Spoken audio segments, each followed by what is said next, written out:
Live. Okay. All right, this Hangout and Air is live, and I'm furiously fixing the date of last week's show. Luckily, Nick just noticed that, so that's why this week's show is wrong, because once I get it wrong, I just always look at the previous one. So nobody noticed that the blog post was wrong last week. Let me now. Oh, hang on. Leave page. Okay, yeah, I'm all right with that closing. Okay, which means so it was also wrong in feeder, which means it's wrong all throughout everybody's podcatchers from last week, and this week would have been wrong too because I entitled it $4.95. Should have been $5.95. Good job, Nick. So Al, what?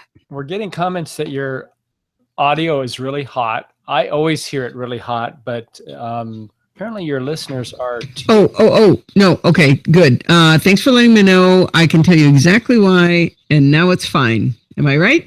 It's better. It's still pretty hot, but no, it's correct. So I'll tell you, I just cut it in half. So that was because last week when I was on the other mic, you guys told me that it was too quiet. So it is now correct on for this microphone, hopefully. So that should be better. I think it is better. And a bit fuzzy? Dorothy, that's probably you just feeling fuzzy, right? I think it was fuzzy because it was over-modulating. It was peaking a bit. I would bet. Well, I would notice it in a second. Getting better. No, it's correct. Spoken like a true wife.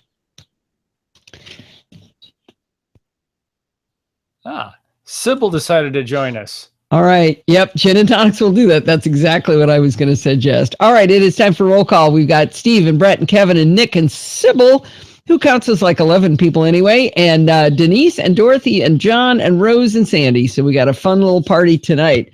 Kevin was supposed to be late. Did you find another chair to sit in since yours is under construction right now, Kevin? He found 3. He did. Okay.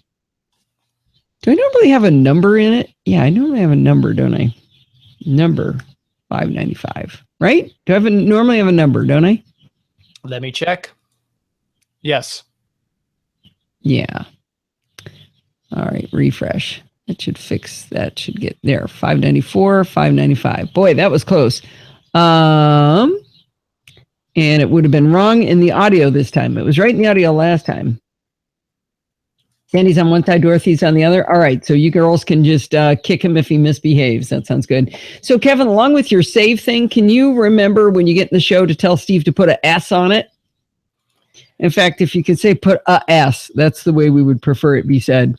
Yeah, that was my bad, not putting the... now that your site is secure, I have to remember to go HTTPS with the link. Yeah, strangely enough, Google is why we're putting the S on it. That's right. That's why we've secured it, is because Google wants everything secure. But when they give us the Hangout on Air link, they give it to us without the S.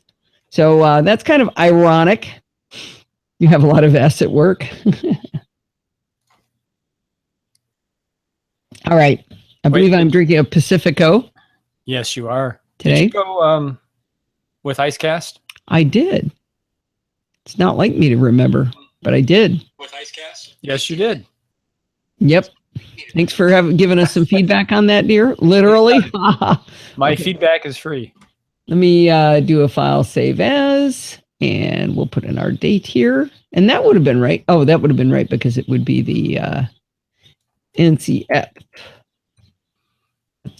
Date. Anybody could do that at a wastewater company, right? All right. I'm getting a lot of birds. Is that from me? I think it's from the birds outside. Yeah, I can hear the birds and I can see them. They're going to be recorded. Oh, wow, Nick. 45% after 32 hours. That must be the Apple, the Series 2, right? Wow. Birds are going crazy. Oh, you're getting for me? Thank you. Mr. Squirrel. Oh. Mr. Squirrel. It's actually Mr. Squirrel, Steve is telling us. Oh, Tesla got up when she heard you say Mr. Squirrel. We're not going to go after Mr. Squirrel. All right. They saw Tesla jump up. She's on the program. Okay, I haven't done a test recording yet. Let's give that a try. If Dan sneaks in, I have a question for him again about Amadeus Pro. All right, here we go. Hi, this is Allison Sheridan of the NosillaCast podcast, hosted at podfeet.com, a technology geek podcast with an ever so slight Macintosh bias. All right. Hi, this is Allison Sheridan of the NosillaCast podcast, hosted at podfeet.com, a technology geek podcast with an ever so slight Macintosh bias. All right. Did you guys hear that? Playback is good. All right, good. Okay. I thought I changed that. I was messing around with some settings today. I thought I fixed something that bugs me. All right, let's get it going. Let's start the shoe. Here we go. Hi, this is Allison Sheridan of the NosillaCast podcast, hosted at podfeet.com, a technology geek podcast with an ever so slight Macintosh bias. Today is Sunday, October 2nd, 2016, and this is show number 595. Now, if you were paying attention like Nick was, you'll notice that last week the blog post said it was 494. So this would have been named wrong if it hadn't been for Nick in the live chat room over at podfeet.com/live. And it was pretty fun of him to point that out to me. So anyway, I just want to give a little shout out to Nick in the live chat room. Well, if you've got the new iOS 10, you've probably been playing around with stickers and balloons and laser beams and animated GIFs inside the new Messages app. If you haven't been, you're really missing out on some very silly fun. Well, this week, my daughter Lindsay discovered the coolest thing, to our family at least. If you go into Messages, tap into the text entry field, start a message to somebody, and then tap the chevron to the left. You should see an A for applications. When you tap on that, you should see a bunch of dots down below showing you can swipe between screens. I don't know if you have a lot of screens to start with, but after you start adding some stuff, you get a bunch of screens. In the United States, at least, and I know Khaled said it didn't show up for him, so I'm not quite sure why that was. One of the screens will say, find images and videos, and from there you can search for animated GIFs. Now, here's where it's really fun for our family. If you search for beer, the fourth image on the left is a Ballast Point Sculpin. Now, that's fun for us because Lindsay's husband, Nolan, is the director of product operations for Ballast Point. Sculpin is their signature IPA, and if you add it to a message, the little fishy actually swims right off the label. Okay, I know this is really silly, but we thought it was cool. By the way, yes, that little fishy is a sculpin.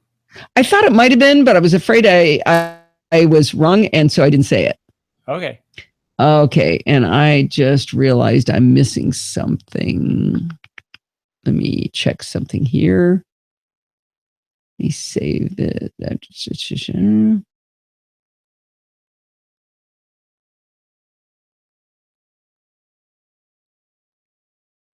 Just steal that. I didn't finish writing something.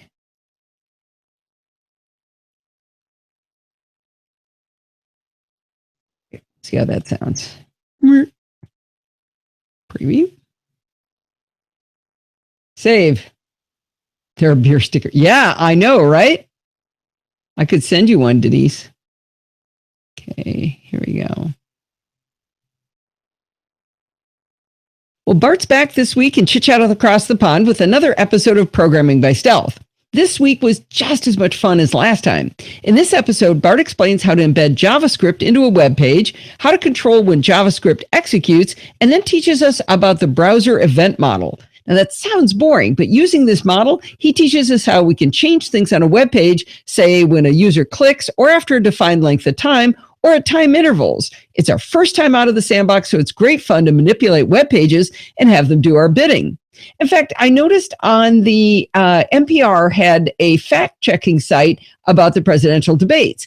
And whenever they did a fact check, they had a box that was, I think it was like a pale yellow that showed the fact check. And if you just let that window sit up for a little while, or that box sit up for a little while, it changed from yellow to a light gray.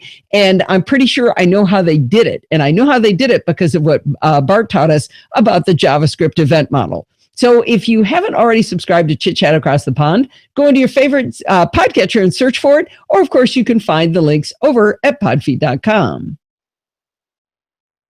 Okay. Save.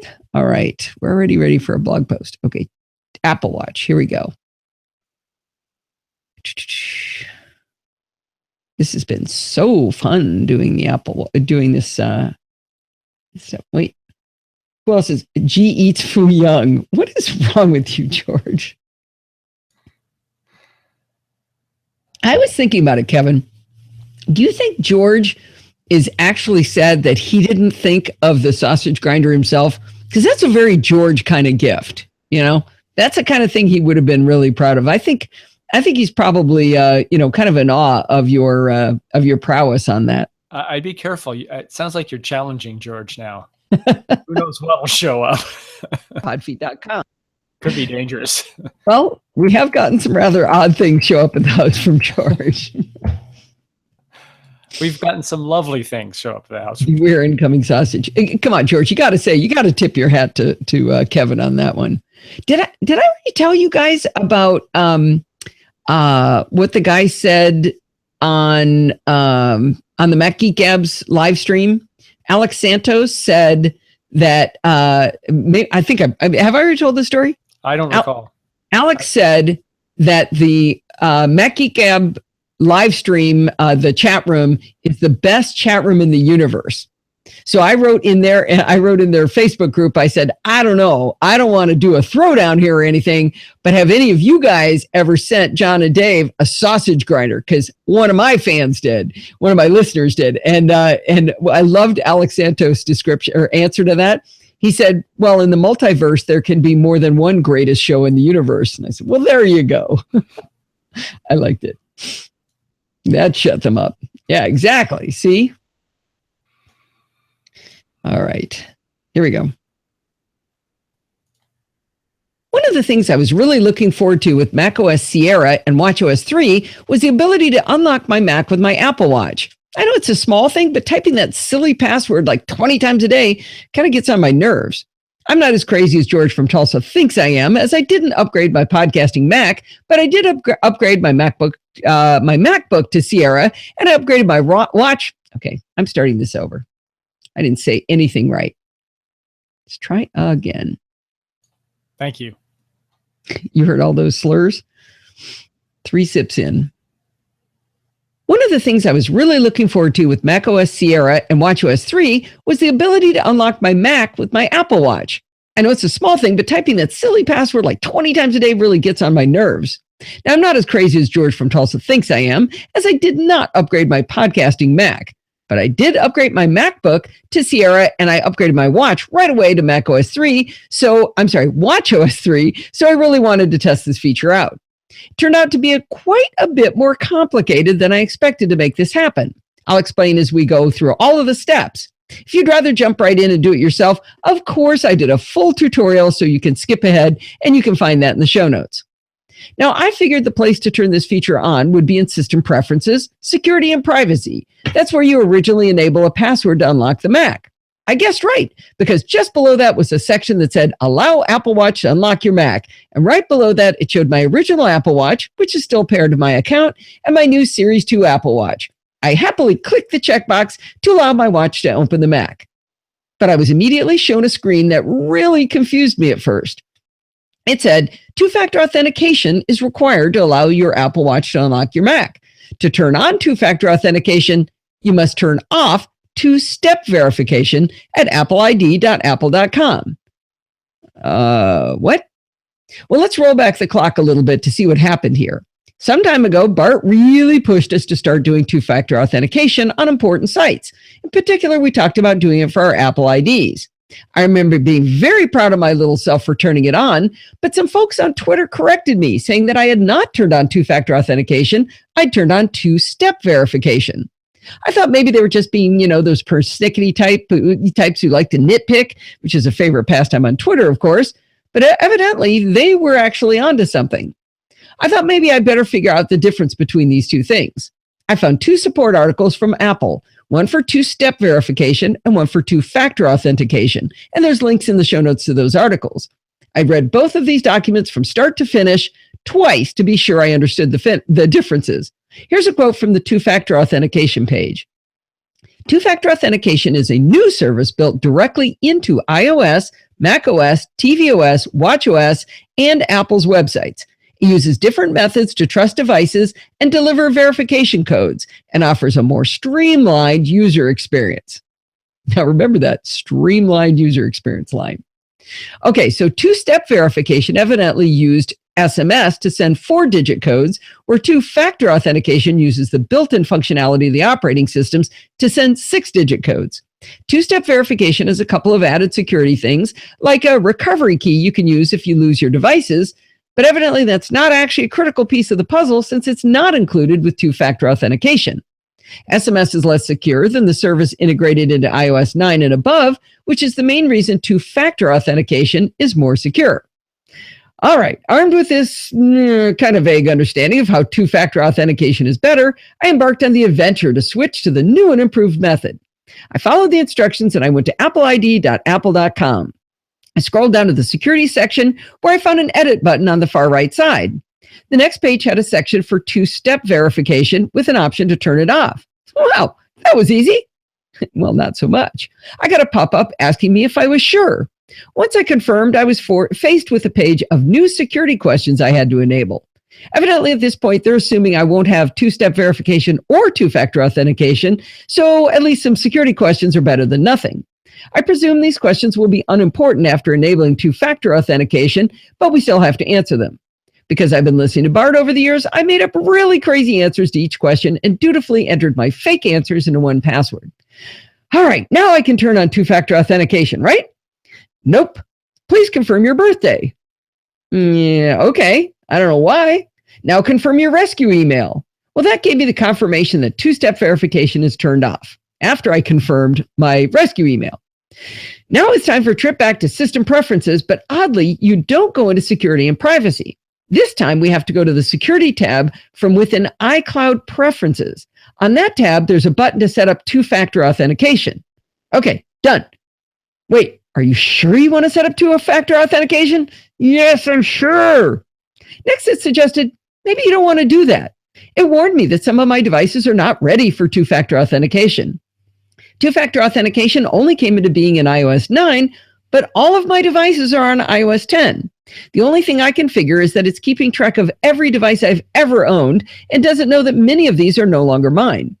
I guess I should figure out how to go in and clean that up sometime. I'll get to that right after I clean up how many Kindles Amazon thinks I own. The list is like 17 long. Anyway, I hit the two-factor authentication button that said turn on anyway. All right, was it done? No, of course it wasn't. I got a pop-up on screen asking to enter a 6-digit verification code. Well, wait a minute. Weren't we getting rid of two-step verification? It said verification code. It took me a minute to figure out where the code was. The code was sent to the trusted phone number listed back on that security section at appleid.apple.com. Okay, got the 6-digit code. Next hoop to jump through was a pop-up on the Mac that said iCloud Preferences wants to make changes to your account. Type your password to allow this. I stared blankly for a while trying to figure out what password it wanted now, and then I realized it was asking for the password to my user account on the Mac. All right, you'd think we'd have entered enough codes by now, but you would be wrong. The next pop-up said, your iCloud data is protected by your iCloud security code. I have no memory of ever having set up a 4-digit code for iCloud, and I didn't have it saved in 1Password, which is where I remember things like that. There is a forgot code button. That pops up a window that gives you the option to use other device, but I never got delivered any codes on any of my devices or emails with instructions on how to reset it. I decided to just try guessing a couple of the usual suspects I use for 4-digit codes, and I got lucky. I can only hope that you know your 4-digit code for iCloud. Now, you would think we were done by now, but you'd still be mistaken. Next up are instructions to finish setting up two-factor authentication on your phone. My iPhone was happily waiting with a window that said, enter passcode. It said this would be used to confirm my identity when signing into iCloud on a new device. Okay, but what passcode does it want? I've got 4-digit codes, 6-digit codes, secret answers, logins to my Mac. What is it asking for? Well, I thought, and I finally figured out they meant the passcode to unlock the phone. Well, they really could have been more clear about this, especially since I don't use a passcode. I use a password on my phone. And guess what happens next? The iPhone asks you for the password you use on your Mac. Seriously, I had finally completed the steps to turn off two-step verification and turn on two-factor authentication and trusted one device. The good news is that trusting future devices is simply a matter of entering a 6-digit code once and again every time you add a new thing like a browser.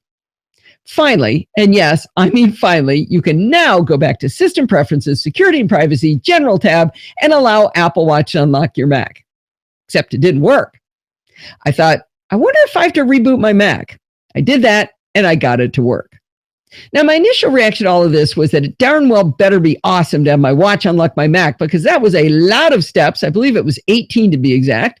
Probably the only thing I don't like about it is that I get a notification on my watch each time I use to unlock my Mac. I can't think why this has to happen, and I wish I could make it stop, but I'm getting used to it. The good news is it's absolutely glorious to open up my MacBook and have it unlock as if by magic. All right, we're going to take a little break from two-factor authentication and two-step verification and all of this ranting. I am going to get back to ranting about this subject, but we're going to take a little break and listen to George from Tulsa.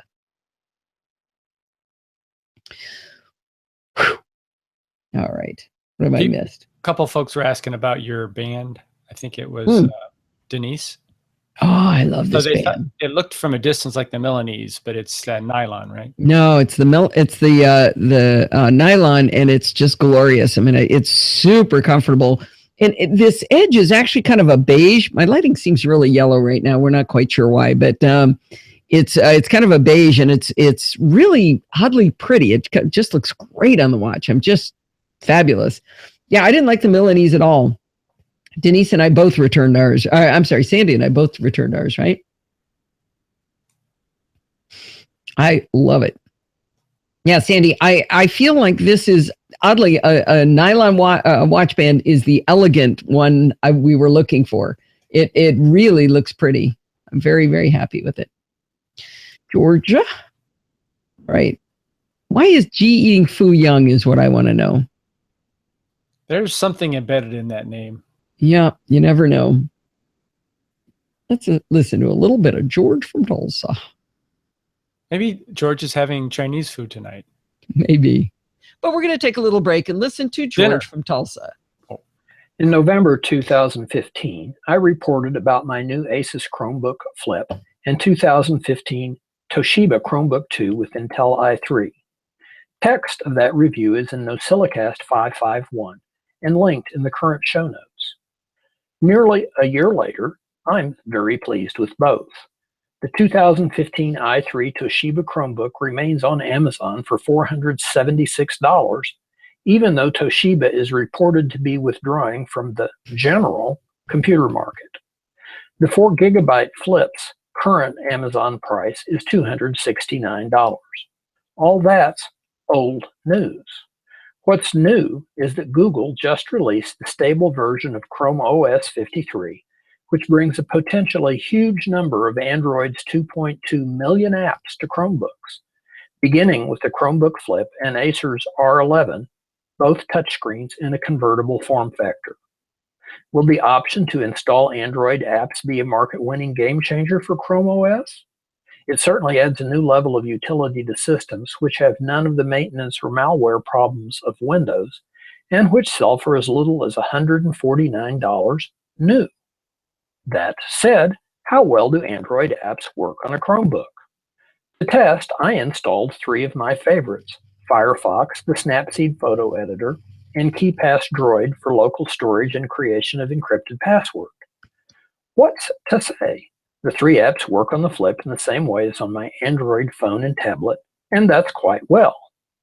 I found one limitation followed by a related and important surprise. My little Flip with just 16 gigabytes internal seems only able to access Android apps and data from its internal 16 gigabytes. I worked around that by copying photos from its SD card to internal storage so I could edit them in Snapseed. It's possible this will be fixed in future software, though another solution is increasing the standard size of internal storage. Amazon has a pre-release order page for an upgraded $299 Acer R11 touchscreen with 32 gigabytes of storage and an Intel processor.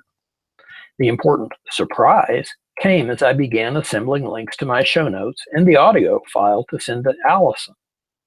Photo I edited in Snapseed is clearly in Snapseed, But after 15 minutes using the Chromebook's file manager to find it to attach to an email, I had to conclude that simply wasn't going to happen.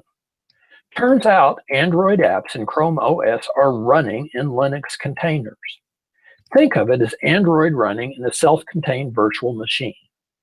That's to protect the very secure Chrome OS system from possible attacks through Android apps or data.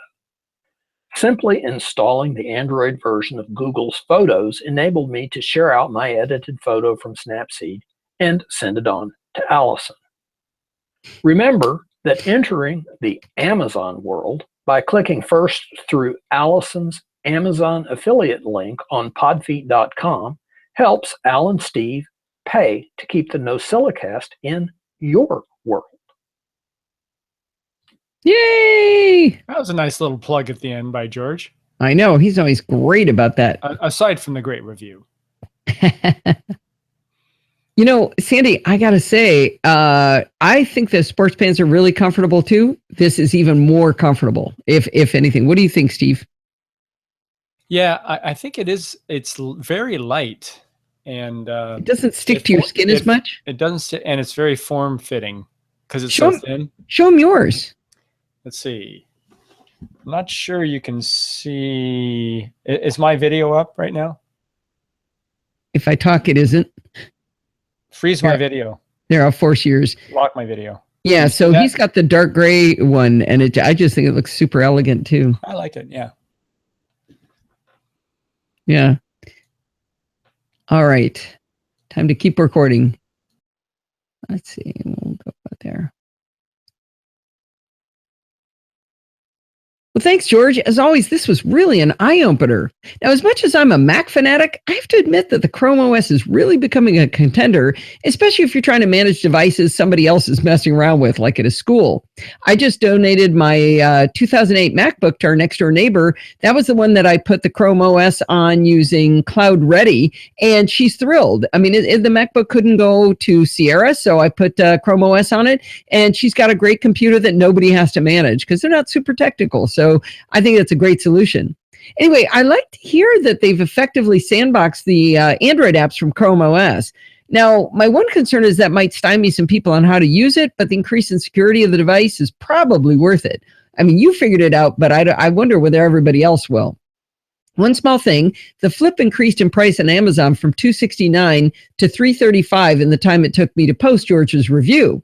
But think about what a small price that actually is. It's crazy. It's like a third the price of the cheapest MacBook you can buy. Now, my advice is if you have the luxury of waiting, keep an eye on the price for big changes because Amazon does tend to move them up and down quite a bit. Now, George points out that the Asus Direct site still has it for $269, and there's a link in the show notes too there. It doesn't help us on Amazon, but hey, get the best price you can. Anyway, thanks a lot, George. This was great, and it was a nice little aperitif in between my two rants about two-factor authentication. All right, but I'm going to get back to that. NosillaCast in your world. Well, thanks, George. As always. Okay. Wedding length gloves would allow one to wear 6 Milanese pants at once. Wait, what if you put a Milanese loop on your dog? That would be terrible. My screen is come away with a hairless paw. Yeah, upper paw. That is terrible. All right, so now I'm going to rant more about two-factor authentication. So I don't know if this is the question that Denise was talking about. She mentioned the Apple TV 3, and I'm not sure if she's talking about unlocking or because I'm not sure how that works. Or are you asking a question? I don't know. Well, I want Denise to get her question answered, so I'd like her to clarify what her question was about the Apple TV 3. Okay. I changed the Apple TV blog post dramatically because of some new information that came in. So maybe, camel. That's a good idea, Nick. All right. Let me get this set. Where Grace and Ada. Grace came walking by. Grace is right on my desk right now. Oh, lift her up. Or move your camera. She's sleeping. Whoops. Uh-oh. I just kind of poked her with my... Here. What are you? Can you hear her? I've lost control. Where is she? She's down here on my desk, sitting under the exhaust of the Apple display. So you moved your mic, but we still don't see the cat. Look, I don't want to move her. Well, why'd you move the mic? You're making a lot of racket. I'm going to mute you pretty soon. Oh, I didn't even notice. All right. Let's get, oh, they heard it. Oh, Denise, don't let your cat play with your Apple Pencil. Today, Grace started chewing on it, and I just thought it was adorable, and I got back, and it's full of bite marks now. I'm really bummed. Feels like there's like gunk on it now. It's really annoying. That's an expensive cat toy. Yeah, your Apple TV 3s will work. Okay, listen up. Here we go. A little while ago, I told you about how we were finally able to get our Apple TV to work on hotel Wi-Fi. As you probably recall, since the Apple TV can't show a web browser pop-up, there's no way to answer the prompt for the Wi-Fi password. The trick was to get the hotel to tell you the phone number for the service provider of their Wi-Fi. From there, you can get the provider to provision the MAC address of the Apple TV so you can connect. Well, this week we went to see Forbes again, Lindsay and Nolan too, and stayed in a different hotel. We plugged in our Apple TV, connected to the network, and as expected, it didn't work. After a few calls to the front desk, we eventually found someone to give us the number for their provider. This was a company called Wandering Wi-Fi. The guy I got was excellent. He immediately knew what to do with my request, and I hung up while we waited for the Apple TV to connect. But it didn't work. We were baffled. I went to my Mac to start noodling the problem, and there was a 6-digit two-factor authentication code waiting on my iPhone screen. But the Apple TV wasn't asking for an authentication code. Yep, my new shiny two-factor authentication was foiling my ability to use my Apple TV.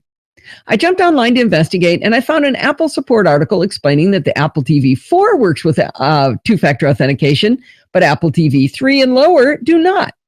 Well, we had a week down there, and we really wanted to use the Apple TV, so Steve and I prepared for a trip to the nearby Apple showcase.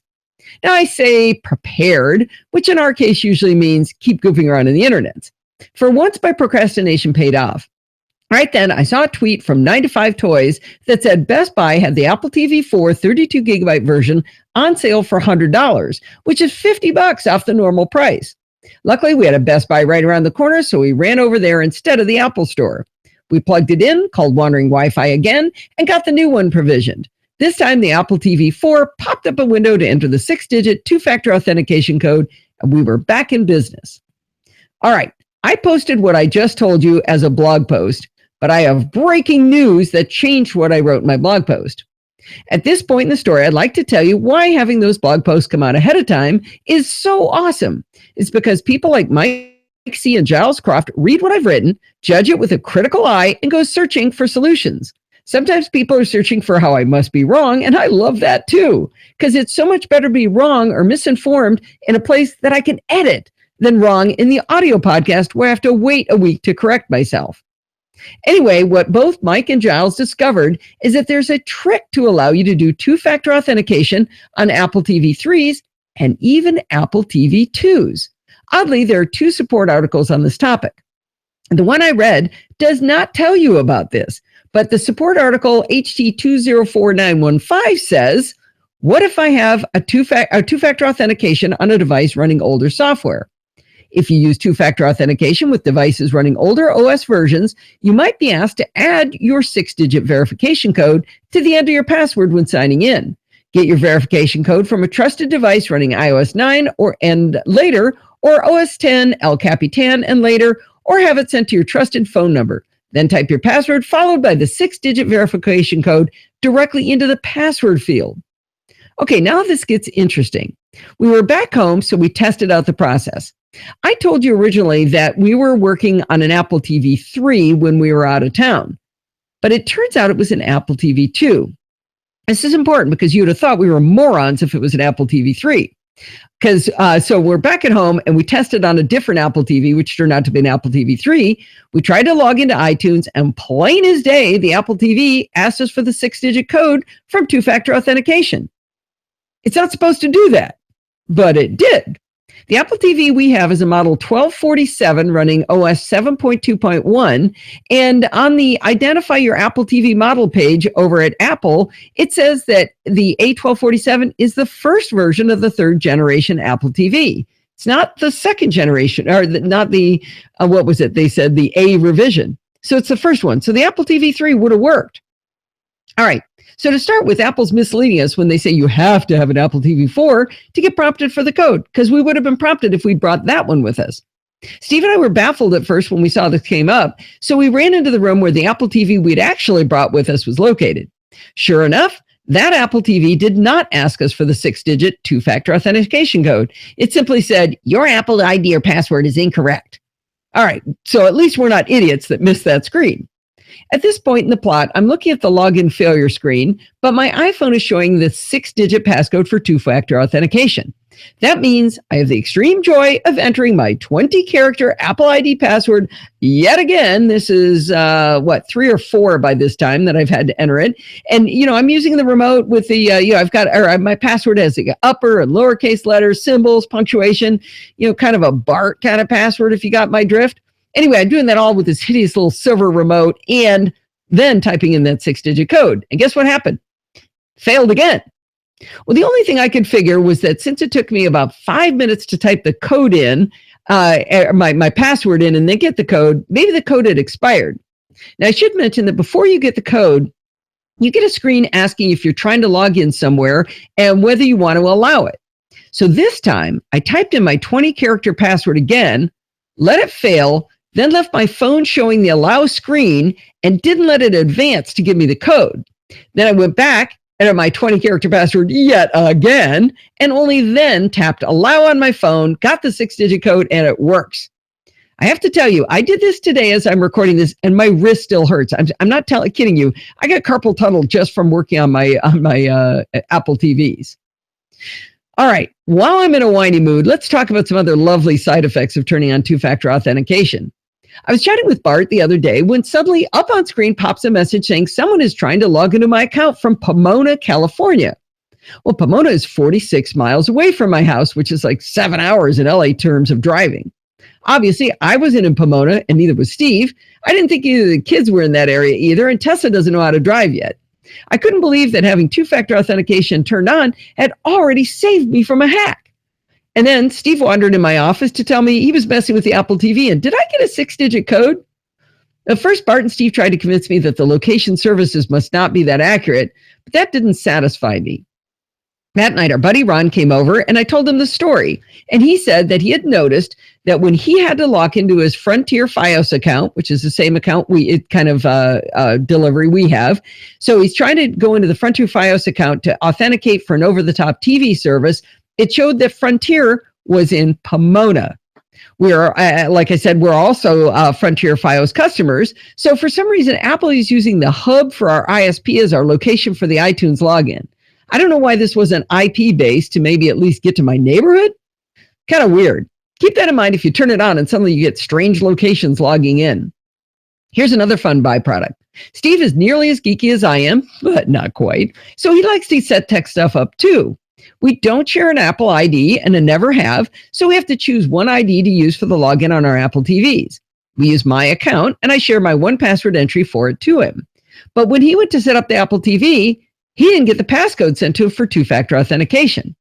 All right, no big deal. I just went over to appleid.apple.com and I added his phone number to my account. It said, I'm sorry, Dave, I can't do that. His phone number is already associated with his account.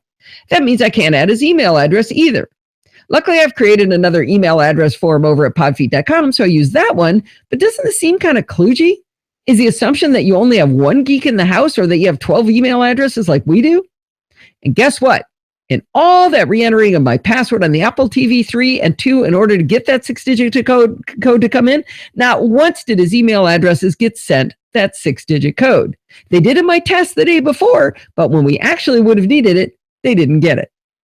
In case you think I'm exaggerating the weirdness of Apple's two-factor authentication implementation, let me quote from Alistair Jenks' email to me. He followed my tutorial on how to turn off two-step verification and turn on two-factor authentication, and he had this to say. And I'm quoting, what you have documented here differs in two important ways to what happened when I tried to follow it. First, not everything you showed happened to me, perhaps because my prior setup was different. Second, not everything that happened to me was in your tutorial. All right, so I hope that tutorial helps some people, but I would not be shocked if you don't see exactly what I saw. So yeah, two-factor authentication has been a dream come true for me. Hey, breaking news. I just got the two-factor authentication request in my email. Are you serious? No. Oh, that would have been funny. Okay, I found a couple of big typos in that. Wow, what were they? I think I saw the word bat in there somewhere. No, hat? No, shoot. I'm kind of wondering why. If I breaking news. Here we go. Must have been. Well, Micah Jaws, if you use two-factor, it was at the beginning of a sentence. Now this gets interesting. Try to log in. I knew it. I can never remember with these typos. They're so glaring when I see them. Maybe you could check it for me later, because there's 3 of them. Have I checked this one? You checked it, but not after I messed with it. Ah, no wonder. Yeah. I'll check it again. If two-factors done, it might be asked to get your verification. Have it sent to your trusted phone number to type in your password file. Now this. Oh, that was good. Back home with it.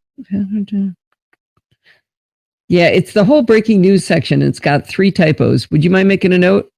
Say again?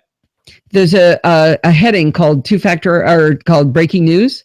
Look for that section. That's right where the problem was. Somewhere in there. And there were 3? I think so. Okay. I want to say it was like hat or bat or something. All right. Question by David. Oh, David Bender's here. Hi, David. Would a Google Voice number work for adding a phone to Apple ID for the two-factor authentication? I would don't think see so. why it wouldn't. Yeah. You're just looking for any valid. I'll tell you what not to do. Jason Howell used his Google Voice number as his recovery for his Google two-factor authentication, and he ended up locked out completely of his account, and it took him 3 days to get back into his Google services, and he's a hardcore Android guy. Wow. Oh, it was a mess. So does that phone number have to be registered with the person as an Apple recognized phone number?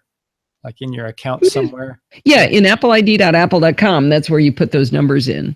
Okay. But I could have put your phone number in, but it would have wrecked it. It was already associated with yours. Okay. So David Bender is a hero, but I did want to tell you, David, I'm not going to play Denise's recording today because I had too much content. I'm going to play it next week. But trust me, guys, David Bender is a hero to Denise. Regarding? Just give us a spoiler. No, I don't want to give you a spoiler. Unless Denise tells me to tell the story, I don't think I should, because she tells it in, well, actually. Not a spoiler, a hook. You know, I could play it just for this audience. How long is it? How long is it? Let me look. It's not long. It's funny, too. It is 3 minutes and 49 seconds. I think the audience can stand that. You guys want to hear it? Wait 40 seconds. What are they going to say? No? All right. Let me they'll want to hear it. Drag it into a new document so I don't screw up and I didn't want to do that. I want to do it in this document. There you go. All right. Hook 'em. So you guys will get to hear this. And this is her new improved sound too, Steve. All right, here we go. Hello, castaways. This is Denise Crown. I have a story to tell you with a surprise ending. I recently treated myself to the water-resistant Apple Watch 2. I love to swim and really wanted to capture my swimming effort as part of my fitness history. I'm going to boost her volume just for the yeah, recording. She could go up a little bit. On. Okay, here we go. Me with my original Apple Watch to find a home for. Not a sentimental person, but I do get a little emotional over first generation Apple gear. I still have my original iPod and iPhone. In this case, I thought I would part with my original 38mm Apple Watch with white sports strap, so I started researching my options. I don't deal with Craigslist or eBay, so one of the castaways suggested the Amazon trade-in program. I checked with Amazon.com/trade-in, and they offered $135 US for the watch. Because I'm a fanatic about taking care of my Apple gear, I had the original paperwork, box, even the stickers, so I lovingly packed it all up and shipped it off to Amazon. I actually felt a little pang of remorse the minute the box dropped into the UPS container. A week or so later, I got an email saying my pristine watch was rejected. Rejected for minute scratches? I was mortified. I was devastated they thought my watch was scratched. Was I a terrible watch parent without even knowing it? Would I be banned from future trips to Apple? All of this seriously went through my head. I posted my shame and sadness to the NosillaCast group, and many teary and mad emojis appeared on my post. You calm me down, dear castaways. Another week passes, and the watch is returned to me with an enormous sticker over the serial number. I lost it. Who puts a sticker on a pristine first-generation Apple box? Were they crazy? It was like disfiguring Venus. I know I'm never getting an invite to Johnny Ive's Christmas party now. And then an angel on this earth, castaway David Bender, suggested I email Jeff at Amazon.com and tell him my story. I took pictures of the watch and the horrific sticker that I could not remove and said, I've been a customer for 16 years, and as my account will show, I spend too much money on things I do not need. I always try to go for humor, even cheap humor in times of great stress. I continued to tell him of the watch being returned and me being unable to find any scratches, and then of the horror of the package coming back with that sticker. I tried my best to be charming while voicing my disappointment over the whole sticker business. Today in my email, I find a note from Swetha Koda. Apparently, poor Swetha is tasked with reading these Jeff at Amazon emails. I hope you will keep dear Swetha in your thoughts. I imagine her to have the patience of a saint, and in fact, I Googled the Hindi meaning of Swetha, and it means bright, as in white light. She was certainly my white light, as you're about to discover. She was terribly sorry for my inconvenience and was crediting my account for the $135 they offered me for the watch. In part, she says, rest assured, I shall tell the trade-in team about the issue with stickers. She totally gets me. Now I have the watch and I have $135. My appreciation for Amazon is fully restored and my customer loyalty can never be in doubt. And now I've decided to find someone who wants to monitor their fitness and pay it forward by gifting the watch to someone who will benefit from it as much as I did. And the moral of the story is that some companies go above and beyond, and sometimes people will give you brilliant advice. To David Bender, an enormous thanks for a wonderful suggestion. May your hard drive ever spin and your iCloud always be in sync. Yeah. Isn't that fantastic? Best story ever. I love it. I'm glad we got to play it while you were here, David. So that will be on next week. 3 cheers for David Bender.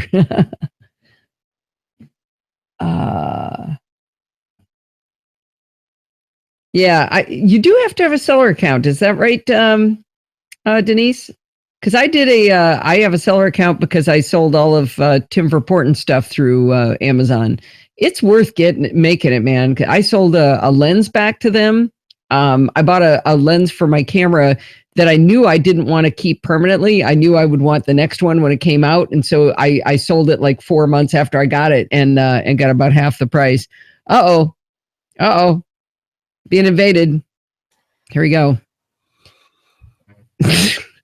Grace invasion. Say hi, Gracie. Hi, Grace. There we go.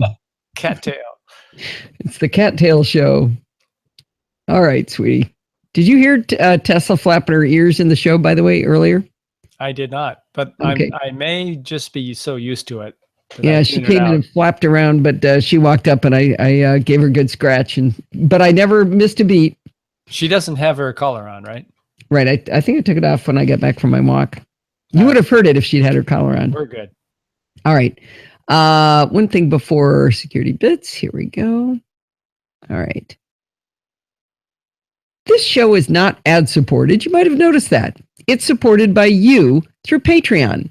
Patreon lets you pledge whatever you feel the show is worth, and you get billed that amount every time I publish a NosillaCast. We only launched the Patreon a few weeks ago, and already the response has been fantastic. George Smith jumped on board this week, and I couldn't be more pleased.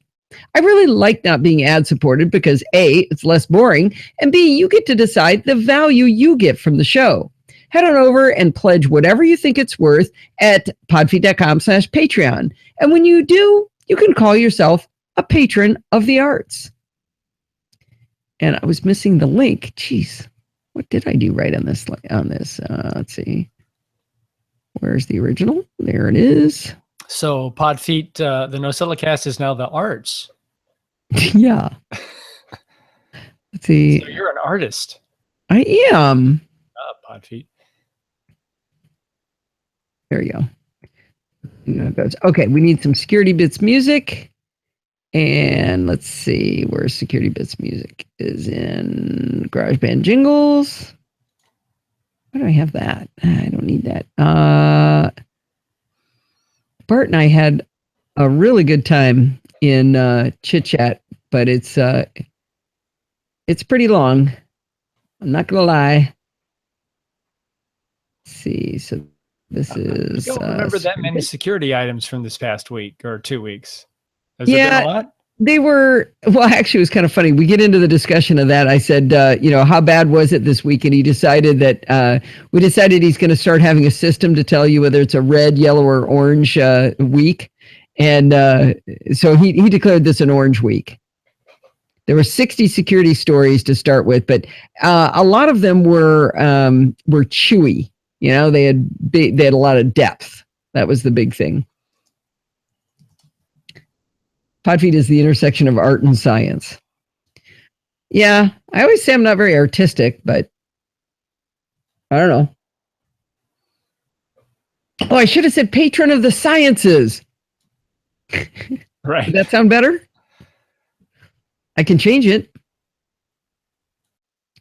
Stand it now prompt, but don't turn off because you know it's good for you. You might like this free app I found that combines the prompt and Pokemon like adorable critter collection. What happens? Does it do that instead? That VP was always in an undisclosed location. I do not follow the color codes. Let's see. A patron of the arts.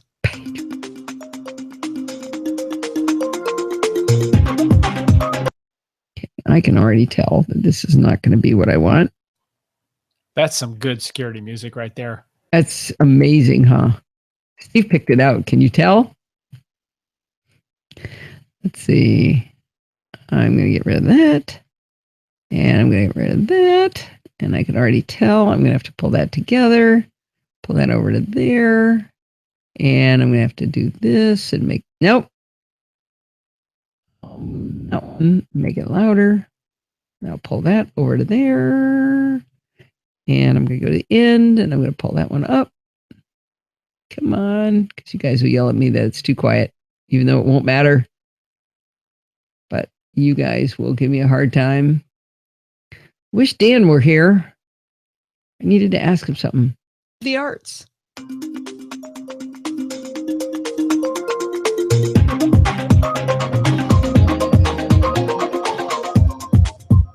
Well, it's that time of the week again. It's time for Security Bits with Bart Bouchatz. How miserable are we going to be today, Bart? I didn't actually check the miserable level. We're going to be busy. Today is an orange alert week. I like it. All right, well, let's tuck in. All right. The reason I like the orange alert thing was we used to have smog alerts in Southern California, and we were getting like 3 or 4 or 5 every summer, and the smog is so much better. No, more than that? A lot more than that. In a summer, yeah. How many? I would say 10 to 15. Oh, okay. Well, a lot of orange, and an orange alert basically said, stay inside, don't exercise, keep the elderly under a watchful eye, and lay on the floor and try not to breathe. And we haven't had an orange alert in something like 7 years now. I mean, the air has gotten demonstrably better. We're still worse than everybody else, but everybody else has improved as well. So it's kind of cool. So I like that. And the pelicans are back. And the pelicans are back not because DDT of the is air. gone. That was DDT. Right. Oh, the mistakes we have to undo. What company I do business with had a horrible security breach this week. Yeah, it's a good one. Yeah, it was Yahoo. There's a fair amount of Yahoo in there, but there's other stuff. Like there's it's a horrible story. There's a social network for little kids, kind of related to girls. What is it called? I'm bearing the lead here, or I mean, I'm spoiling, but it's basically they got breached, and it's plain text passwords, and they're expecting phishing attacks on little girls now. Basically, it's nice, like that. All right. Well, that's going to wind us up for this week. Do not forget to send in your dumb questions. Haven't had a dumb question in a little while. Comments and suggestions by emailing me at allison@podfeet.com. You can follow me on Twitter at Podfeet. Remember, everything good starts with podfeet.com/. We got podfeet.com/Patreon, podfeet.com/Facebook, podfeet.com/Google+, podfeet.com/Amazon. And if you want to join in the fun of the live show, head on over to Where Do You Think? podfeet.com/live on Sunday nights at 5 p.m. Pacific time and join the friendly and enthusiastic NosillaCastaways. Thanks for listening and stay subscribed. All right. And another NosillaCast is in the can. And stay secure. Well, that's a little quick. Give it a little bit of more pause after Bert. And until then, stay patched and stay secure. Well, that's going to wind us up. There we go. And now let's go minus. This show sure is uneven now. It's an hour and a half, 20 minutes. Hour and a half, 30 minutes. Oh, well. Let's see. Oh, I nailed that pretty close. .com/live on Sunday nights at 5 p.m. Pacific time and join the friendly and enthusiastic Nosilla Castaways. Thanks for listening and stay subscribed. Ooh, Sybil, does Mark know you live that close to him? I think it's the first time I've saved. All right, I think we are good. So we're going to do a bounce document to new file. Bounce. So a couple weeks ago, Dan gave me a hot tip to how to align the playhead and the insertion point in Amadeus Pro. And it is the most awesome tip. I was seriously starting to look around for a different tool because it was driving me nuts that they weren't aligned. And so I mentioned it to Joe Romansky's starting to do some recordings. And she said, "Oh, how do I do that?" And now I can't find it. So, yeah. I don't know. That's why I was hoping he was here. Yep. Save. I had a weird problem with Chit Chat this week. So I create in multi-tracks, right? So I've got a track for the intro music, the outro music, me, Chit Chat, whatever. All the pieces are different tracks. And I saved it out as an AIFF file, and it didn't keep the music at the beginning. It was really weird. I actually uploaded it, and it was all wrong. So very strange. Was the music track like on completely muted? Maybe? The audio just started with me saying, it's that time of the week again. It's time for Chit Chat Across the Pond. It was really weird. Look at Sybil's comment. All 11 of Sybil's are cheering for a podcast. Well done. Getting noisy. Says 11 enough for a full coven. She didn't say she was a witch. I love you guys. It is so much fun doing this with you guys helping. All right. Well, I think we're a wrap. It is 5:59. This was great fun. Special thanks to Nick for getting the show number right. You guys pay attention to that stuff because I'm apparently not good at that. Do you guys know there's an entire missing episode? I skipped a number, or I did a number twice. I forget. Something's missing. There's one missing, I think. Anyway. All right, guys. I am going to call it. Say goodnight, Steve. Good night, Gracie. All right. Wait. We can do that. Oh, there's great. Good night, Gracie. Good night, Gracie. All right, you little monster. Stop eating my pencil. Can't believe you ate my Apple Pencil. So sad about that. All right. Bye. Stop broadcast. And stop the. Oh, no, I'm still there.